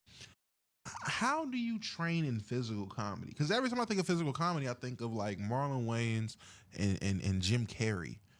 And physical comedy can be cool, but I always felt like physical comedy was too much. It was a bit, not my taste. Because you rely on doing way too much, way too often for just little shit just to get jokes to land. I don't know. But sometimes, but when it hits, it hits. It's the whole vibe, the messy hair, the ill-fitting suit, the walk, the posture, the lack of eye contact, the higher pitched voice, the constantly bumping into things, which, think about it, requires great care by Kal-El because he has to actively think about not laying anyone out when he collides with them and just always having to be super aware of his surroundings. And I appreciate the choice in this movie to give Clark messy but curly hair when it's in this moppy form, as it justifies why a single curl would be left on his forehead when he's Superman. In Clark's hand is a folded Daily Planet newspaper. Hammer something creates HA something. I was thinking maybe Hawk Girl, and then Hammer could be a reference to the KGB linked organization from the comics, but actually we get a closer look at this front page when it's read by the cop in front of the building. Hammer of Baravia creates havoc downtown. So the Hammer of Baravia is likely a terrorist group from that fictional DC country of Baravia, which we will be seeing in another context later in this trailer. And the front page photo, I'm pretty sure, shows a gorilla, which I'm assuming to be Gorilla Grodd, one of the best. Oh man, so much. Man, I ain't gonna hold you. I feel like if Omar was to watch this, he would feel like there's definitely way too much going on because they pointing out shit you definitely did not know this first watch. Known antagonists to the Flash. Now, why Gorilla Grodd would be the downtown havoc related to the Bravian terrorist cell, I have no idea, but I cannot wait to see what Grodd did to scare all those poor people. This also means that there must be a Barry Allen Flash somewhere in the background of this universe. Of course there is. I think everyone's there. We're just not going to see all of them in this movie, and that's for the best. Also, I may be wrong, but at some point when he lifts his bag up, I think Clark might have 2 identical ID badges hanging from his bag, maybe because he's always losing one, or wanting all of his coworkers to think he's the kind of coworker who loses an ID badge all the time. Now, we see how the Daily Planet here is located beside the Wooded Duck cocktail bar, with the Daily Planet's address being 44 Concord Street. See, and this is why I love new Rockstars, because it's information like this that I don't give a fuck about, but I'm glad I know it now because it makes me feel more like a nerd because now I point that shit out. Come on, bro. Above a sign for freshly handmade cupcakes, red velvet, coconut, and lemon. And of course, the large Daily Planet globe lantern is hanging above. I assume this globe is also on top of the building. And we know that to get this entrance, they use part of a casino in downtown Cleveland. Now, back in the snow, Superman spits up blood and his bright blue eyes look up toward the horizon. Okay, the glowing blue 3D block text with a little glimmer appears over a star-covered outer space backdrop, recalling the 1978 Superman the Movie poster. This movie had the incredible tagline of "You will believe a man can fly." Now this movie has a tagline of "Look up," which I also think is really good. The music in this trailer was composed by James Gunn's longtime composer partner John Murphy, who uses leitmotifs of John Williams' iconic score from the 1978 film. This is Williams' main Superman anthem, played with an echoey electric guitar. Now normally John Williams' anthem is in C major, but Murphy puts it in D major here. For what it's worth, Defying Gravity from Wicked is in D flat major, and there is a lot of music theory I could get into here, but I think John Murphy put this in D major because it is the same key as Harold Faltermeyer's similar electric guitar solo Top Gun anthem. The Top Gun vibes are everywhere here because James Gunn isn't trying to make this movie as a hit for people who know and love Superman. He wants everyone to looking like Mr. Marvel for real. Show up for this movie. He wants this movie to make $1 billion and to be the pseudo-patriotic summer box office phenomenon that Top Gun Maverick was in 2022. That really is, I think, his secret agenda with this. Like that film, 2025 Superman is an attempt to reinvigorate a franchise that a lot of viewers might not realize we desperately need at this moment, just like we didn't know that we needed Tom Cruise pilot action that badly. And it's a story unflinchingly American at a time when America is so divided. And hopefully a movie so good, it will make you forget that cynicism and just look up in awe. James Gunn. Low-key, why can't Inside the NBA have this type of action talking about shit? Imagine if Inside the NBA talked about the product the way this nigga talked about this Superman movie. Come on, bruh. That nigga got you thinking this is about to be a masterpiece. For what? He doing it for the free ski.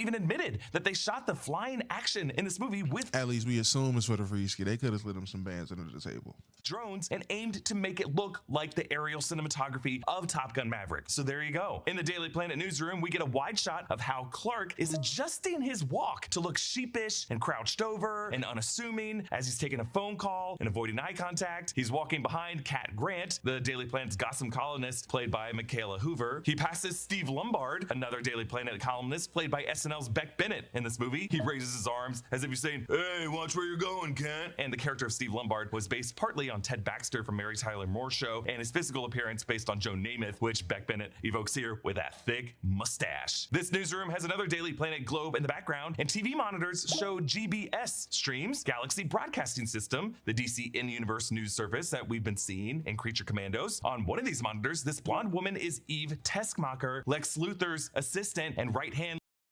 Like, how the fuck does he know that? Lady played by Sarah Sampaio in this movie, probably defending Lex's action on cable news and doing that thing where they just talk really loud and talk over the interviewer, and the guy I represent never does anything wrong ever, and you're the wrong one. And then actually on the monitor on the far right, that might be Wendell Pierce as Daily Planet editor-in-chief Perry White. I think Perry might actually be in this newsroom as well, in the brown suit in the far background on the left with his... That nigga just said, "Where's the thick ass nigga at?" Yep, that's him. Crazy. Back to turn to us. We also know that actor Christopher McDonald will be playing another Daily Planet columnist, Ron Troop. Rachel Brosnahan plays Lois Lane in this film. She's got the same copy of that newspaper with a Daily Planet mug. The TV screen behind her has a GBS chyron reading "Towns flooded following extreme weather." We also can spot Jimmy Olsen, played by Skylar Gisondo in this film. In the foreground, Clark ducks his face away from Lois as he goes to his desk. Now, based on the clock in the background, it looks like it's around 10:50 a.m., which is pretty late in the morning for a newspaper office for a reporter clocking in, but you know, he's probably late from saving someone and he's just avoiding eye contact, and Lois is onto him. Now behind Clark, as he turns back to look at Lois, the walls of the newsroom have wall art on the left depicting, it looks like a linotype printing press on the right, showing an old-timey living room radio like we saw in the Christmas Story, and then the dawn of American television. So it seems like the Daily Planet has this art to show the evolution of the way the public gets their news. I'm sure if you round the corner, I think, yeah, the Kobe breakdown shit was something like this. Like, he would break down niggas' game and shit. Yeah. You'll find a mural depicting Twitter, and then beyond that, a wall that's just on fire. Clark turns around and briefly makes eye contact with Lois, but he tries to play it cool as he's really just looking past her suddenly to make it look like, "Oh, I was just looking up out the window." Thank you to BetterHelp for sponsoring this video. Yeah, buddy. Y'all don't sponsor my video though, so we're gonna skip all this shit. Shout out to y'all though. Type shit. BetterHelp. Get help, my nigga. Kent, and in this movie, Neva Howell plays Martha Kent, but we do not see Martha here, but Jonathan is sobbing, which makes me think that in this continuity, it could be that Ma Kent is the one who dies instead. Pruitt Taylor Vince is also just a pretty inspired choice for Pa Kent, because nothing against like Kevin Costner and his whole Field of Dreams Midwestern corn farmer vibe, but Pruitt Taylor Vince, I think, is someone you could actually imagine as a true Kansas farmer in 2024. Like, this house is not the classic movie farm with a big barn right next to it. That's not how farms look nowadays. This is how they look. All right, let's get to crypto. Crypto. Home. Daily home. How long has it been since we've seen crypto? I don't think we've ever seen crypto live action, so I think this is super dope. Okay, so a wounded Superman whistles, and whistling would be hard to do if he's coughing up blood from what's probably a punctured lung, and then Crypto comes bounding in. So Crypto, aka the Super Dog, first appeared as a companion to Superboy in Adventure Comics number 210 in March 1955. The planet Krypton has a parallel evolution, resulting in things like dogs and cats and birds and simians evolving in their own way on that planet, parallel to ours. And Crypto was a canine companion to toddler Kal-El on his home planet of Krypton. Jor-El sent Crypto out as a test pilot in a prototype rocket before sending out Kal-El. And you know James Gunn must be very interested in this. The whole idea of poor Laika, the space dog that the Soviets sent out to space. That's basically what inspired Cosmo, the space dog that James Gunn put in the Guardians of the Galaxy films. Now, in Crypto's case, his rocket was knocked off course for years until eventually landing on Earth to be reunited with a teenage Superboy. And Crypto was just considered part of the broader Superman family until the 80s when DC and John Byrne kind of erased Crypto out of the picture out of an effort to make Superman more grounded. But this dog was always a beloved figure, part of the mythology, and actually came back in recent comics, and thank goodness, he's wonderful. Crypto has advanced smell and hearing, so when Superman whistles, Crypto can hear him from any place on Earth. Crypto also has like human level intelligence. I did not know that. That's tough as fuck.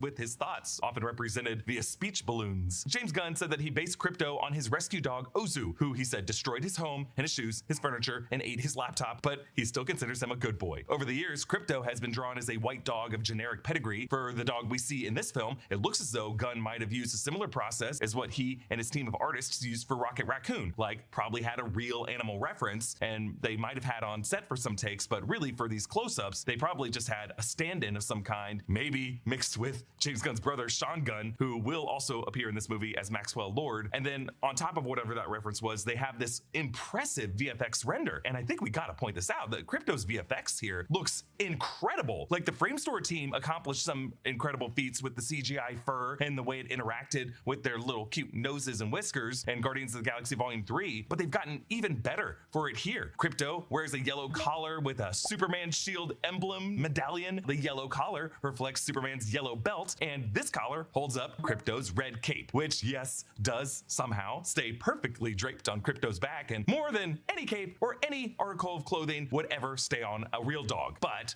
think about this. A, Crypto was running very fast through icy snow, and that icy air probably froze that cape stiff in this position. And B, Kryptonian fabric probably just defies gravity in unusual ways on Earth. And C, this is a movie, and it just looks fun. Also, this is a crazy niche thing to point out, mind you, and this is why I love these niggas, because they super nerd out, because I didn't need you to explain that. I wasn't even thinking about that at all. I was just like, yo, the dog do look dope, my nigga.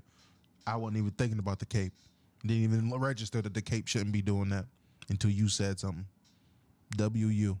So Crypto Take Me Home is really like the one spoken sentence of this trailer. And there is a meta layer of meaning to this. Crypto is a Superman character that we have not seen enough, because past filmmakers might have thought that he's too goofy or too silly to be in the super family in a movie. And it's just not true. Crypto is the hero we didn't know that we needed, and he's gonna be what delivers this cathartic homecoming for the character. So here, Superman saves this girl from these exploding canisters that are being stomped on by a giant kaiju. This is probably the same axolotl looking one who breathes fire a bit later. The perfect timing of Superman's catch is awesome. By arriving that fast, he blows away the little pieces of debris that were about to hit that girl's legs, and he smartly tucks her head down. Many have compared this to the amazing frame from Action Comics number 1000 in 2018 by Peter Tomasi and Patrick Gleason, when Superman saves an unsuspecting kid on train tracks by stopping a train mere feet away from him. Why the fuck is this little nigga on the train tracks?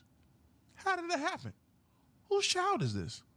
Saying, I liked it. The pure simplicity of it all. Men and women and children in need of saving by someone who had to be more powerful than a locomotive at the right moment. But I had to keep reminding myself that it was an illusion, a heroic trap made to appeal to the core of my soul. Actually, speaking of stopping trains, locals around the Cleveland area found a set-piece Daily Planet newspaper dispenser with a front page reporting Superman stopping a runaway train. Headline, Superman stops MTA rail from running off the tracks. The photo credit, if you look closely, is Jimmy Olsen, and the article is written by Clark Kent himself. The article actually reads, Metropolis hero Superman blazed to the front of the runaway train. In an impressive display of superhuman strength and bravery, Superman slowed the train to a halt. And this girl wears a plaid jumper and high knee socks that just reflects some of the costume design that we see on other Metropolis residents in this movie. Yes, they do have smartphones, so it's like the modern era, but they also reflect like a late 50s, early 60s wardrobe style that just feels like a throwback to the Silver Age. This rescue happens outside the Metropolis Meteors baseball park, which they shot at the Guardians Progressive Field. The Metropolis Meteors have in the comics been the name of the city's baseball team, but also the name of the football team at some point. Like Steve Lombard played football on the Meteors, the other team. And of course, the name Meteor reference to the mysterious meteor that crashed outside the nearby farm town of Smallville. Outside the park here, there is a street sign, Ross Avenue, and various photos of the Cleveland area over the summer. Fans did spot that the production named all the streets after DC Comics writers and artists. And Alex Ross might be one of the most important. He was the artist behind Kingdom Come, whose version of Superman inspired the design of the emblem in this film. We get our first shot of Nicholas Hoult as Lex Luthor in this film, watching Superman or some other flying hero zip past the building. It looks like Metropolis has a space. Why don't they ever find a bald nigga that's naturally bald? Because they keep finding these bald niggas that play Lex, and it just don't feel right. Is that just me? I don't know. They need to get a naturally bald nigga to play Lex. It hits better. In my opinion, I don't know. Getting these niggas with hair that go bald, it always looks weird. Or to put bald caps on, just looks weird.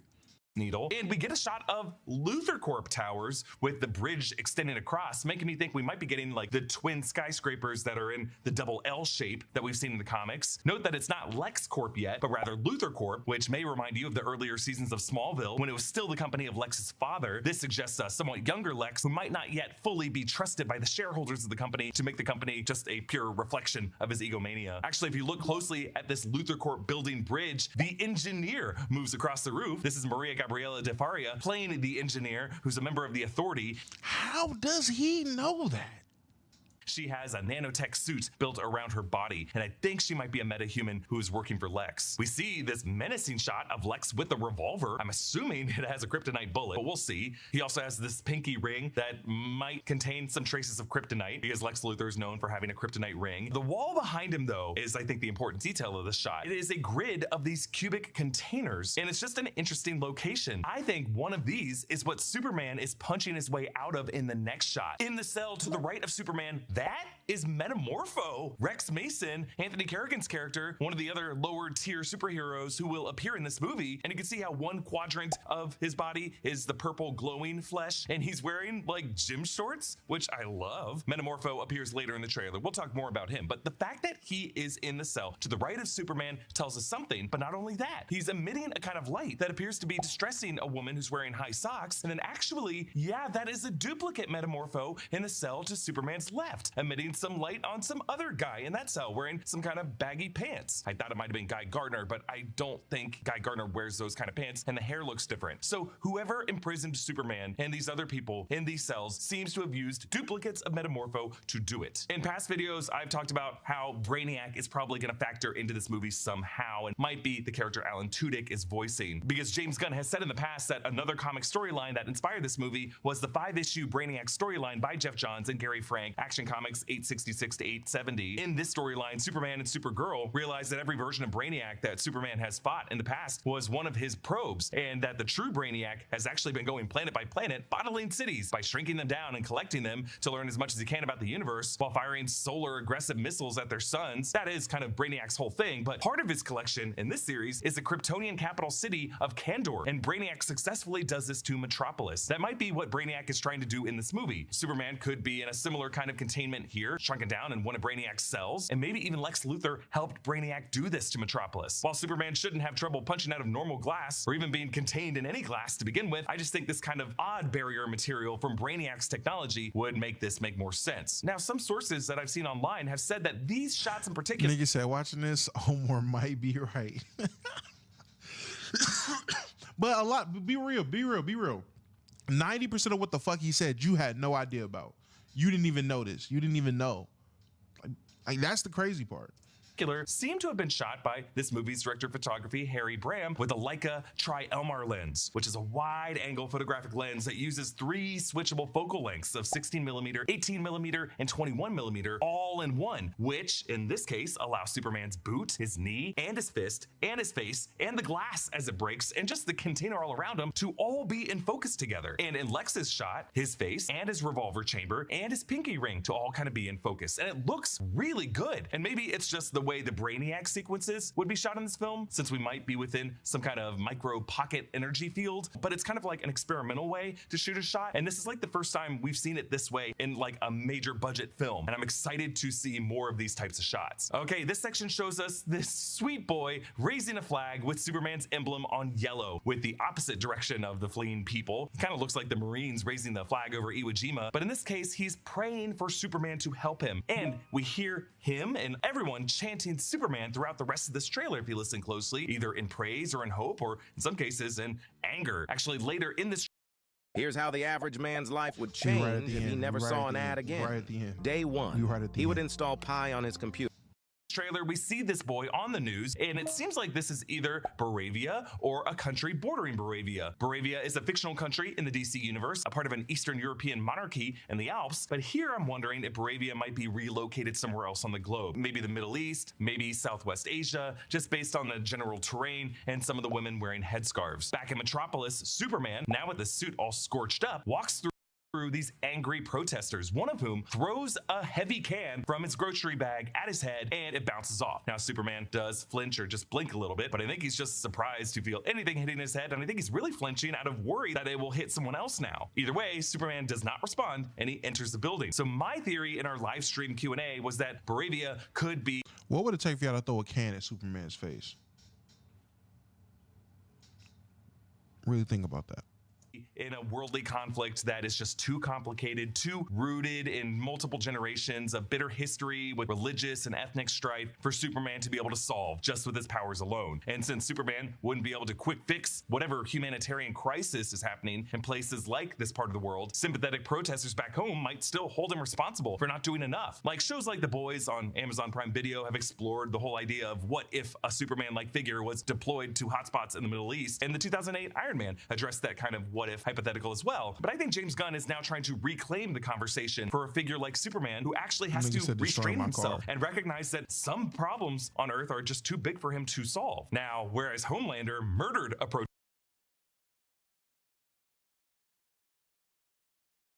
who threw a heavy can at his son Ryan, Superman just kind of has to take a hit. And again, after it bounces off his head, that heavy can could hit some nearby kid. I'm reminded of the George Reeves Superman incident that was depicted in that incredible scene in the Ben Affleck movie Hollywoodland, where a kid brought a real gun to a live performance hoping to test it on Superman, thinking that he's invincible. And George Reeves had to defuse this terrifying scenario while maintaining his facade as Superman by warning the kid what could happen if that bullet deflected off of him and might hit someone else. Now, Superman goes into this lobby of Stag Industries. Stag Enterprises or Stag Industries is a multi-billion-dollar... Yes, Souls. This is new Rockstars, buddy.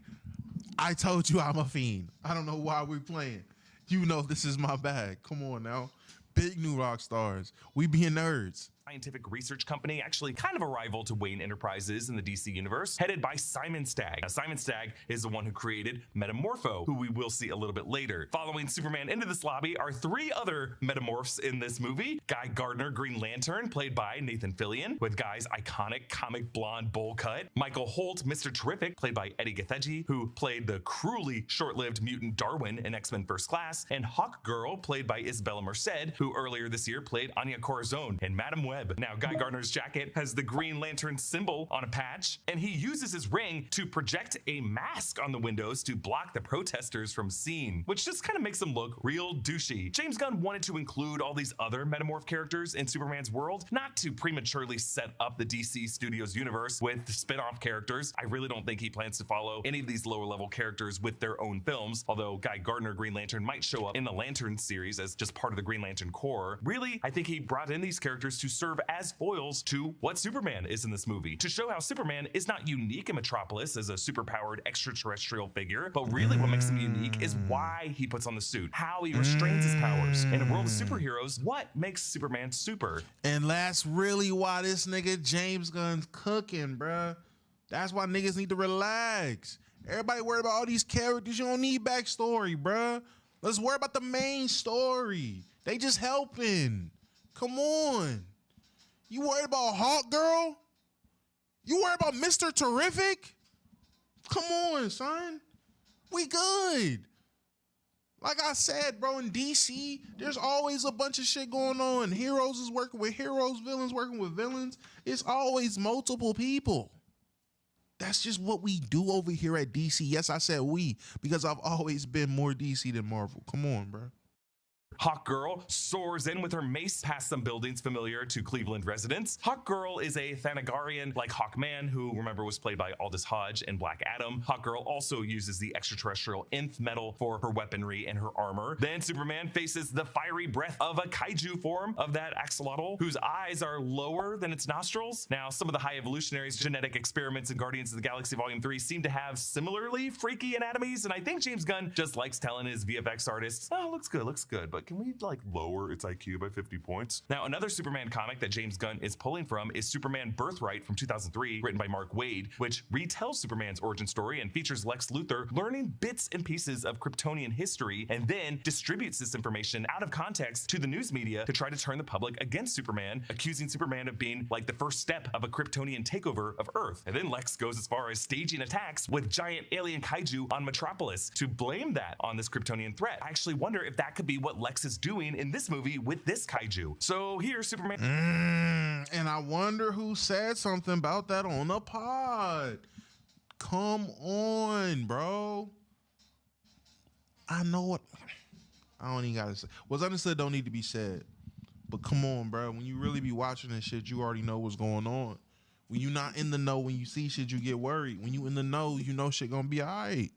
Superman sits with Lois Lane as a battle rages outside. This is actually the same apartment where the first look photo of Superman putting on his boots was set. And now I'm wondering, why are you putting your boots back on in that image, Kal-El? What were you and Lois doing? Also, is Lois okay? Behind Superman, you can see the twin skyscrapers that would be Luthor Corp towers. Now, we only have guesses as to what this whole green and pink battle is. Right now, we are leaning toward a battle between Brainiac and maybe Cersei, the Themysciran sorceress whom we've been seeing in Creature Commandos, whose magic often has a fuchsia color to it. Maybe she's trying to create a sphere around Brainiac. And yes, even though Creature Commandos is animated, it's just an animated depiction of the same interconnected DC universe as the Superman film. So Frank Grillo voices Rick Flag Sr. in that show, and Grillo will be playing a live action Rick Flag Sr. in this Superman movie. Lois kisses Kal-El when he's in his Clark form, but he's not wearing glasses, making me wonder, does Lois know that Clark is Superman in this movie? Will she learn at some point in this movie? Or is she just getting romantic with Clark, not knowing about his Superman identity, and the lack of glasses isn't yet tipping her off? Or is this shot like a fantasy dream sequence for Kal-El? Notice.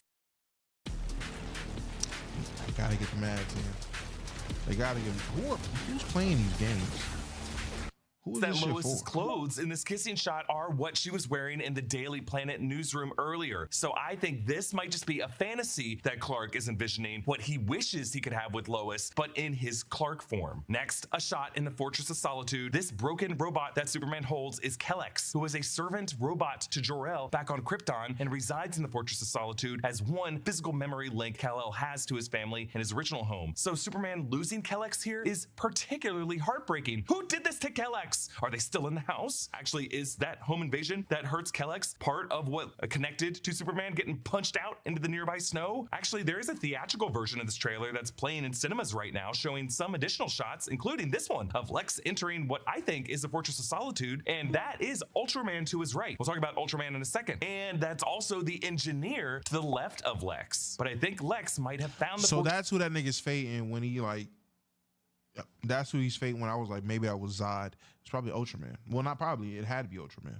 Fortress of Solitude, and it was Ultraman who wrecked this place. We see the crystal spires of the Fortress of Solitude rising out of the ice in this trailer, and that might be part of Lex Luthor finding this location. Then we get this quick close-up of Anthony Kerrigan as Rex Mason, aka Metamorpho. You might know Kerrigan as NoHo Hank from HBO's Barry. Metamorpho is made of a shifting mass of chemicals divided into quadrants on his body that can shift into different compounds. And as I said before, he is connected to Stag Industries. His left shoulder looks gray and rocky here. His right shoulder looks purple and floral, or maybe fungal. Another shot of the downtown Cleveland area that was used for this part of Metropolis as three buildings domino into each other. And then there's this close-up of Lex with his head, his cheek, his chin, all bloody and scarred, his eyes filled with tears. And I think this shot is important to James Gunn because early in the development process, he posted the storyboard version of this shot exactly that he drew to demonstrate to his department heads exactly how tight he wanted the angle to be on Lex for some key moment in the movie. Next, we see the aforementioned GBS news broadcast of the kid with the flag and the Chiron, Baravian troops amassing at border. So we don't know if this kid came from Baravia or if he's in a nearby country that Baravia is invading. And you'll notice that this TV is a Luthor Corp brand TV, showing how Lex's company is involved in consumer products in addition to having their fingers in every pie. We see Superman pushing the kaiju off away from a building, another part of this fight with this thing and a demonstration of how strong he is. And then this adorable shot of Krypto pulling Superman through the snow by his cape as Superman's face is just plowing through the snow. And if you look closely, you can see Krypto's tail wagging in the shot. Oh my God.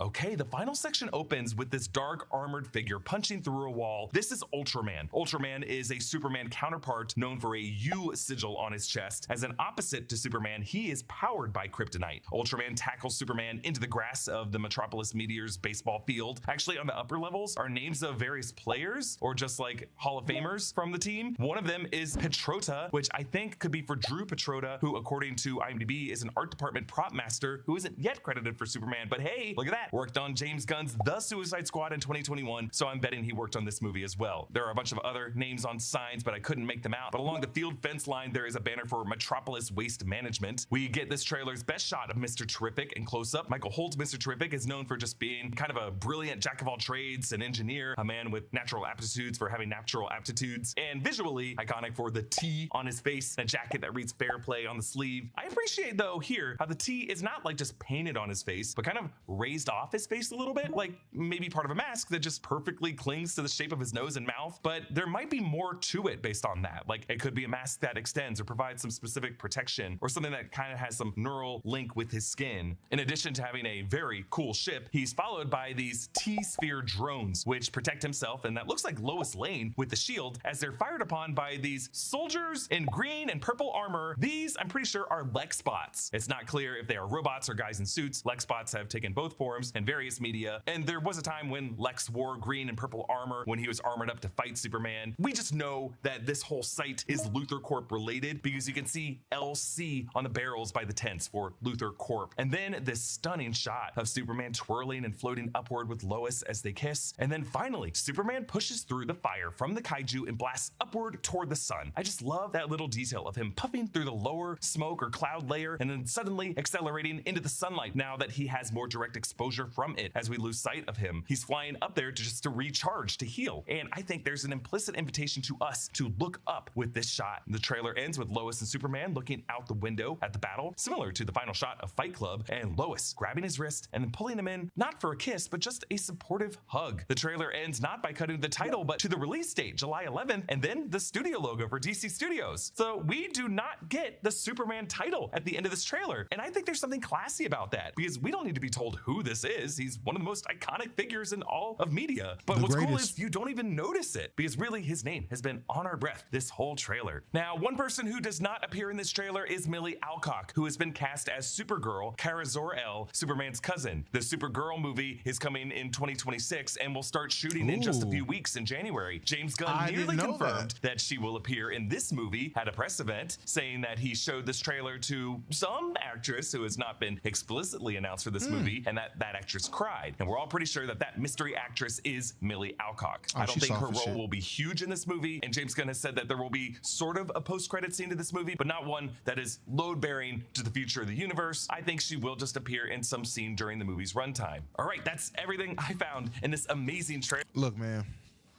shout out to my guy Eric. Shout out New Rockstars. They are the GOATs. Look, I don't know if Black's still here. We're gonna have to come back for that fucking 1v20 Braun shit tomorrow. I'm gonna stream tomorrow. I want to do a drinking stream, but y'all niggas obviously don't want to see me drink, so I gotta come up with something else. Y'all just don't fuck with the drinking streams. I see. I get it. But I do appreciate everybody popping out. W stream. Super W stream. Just something quick, improv. I know I've been needing to stream, had nothing to stream, didn't know what to stream. Just wanted to kick with y'all for a little bit. But we will be back. Niggas, I'm still in here. I got you, gang. We gotta watch that 20v1 probably tomorrow. Not even probably. We will watch it tomorrow. You sold me out crazy. I didn't sell you out crazy, gang. I got dad duties, bro. I'm sorry. I told you it was an impromptu thing. I am sorry. Sorry, gang. But turn them post notices on. We'll be back tomorrow, a lot earlier too. So then we'll watch it. LaMelo sold my parlay. He's good for doing that. Not gonna lie to you. He is good for doing that. Appreciate y'all. Love y'all. I will catch y'all tomorrow. Peace.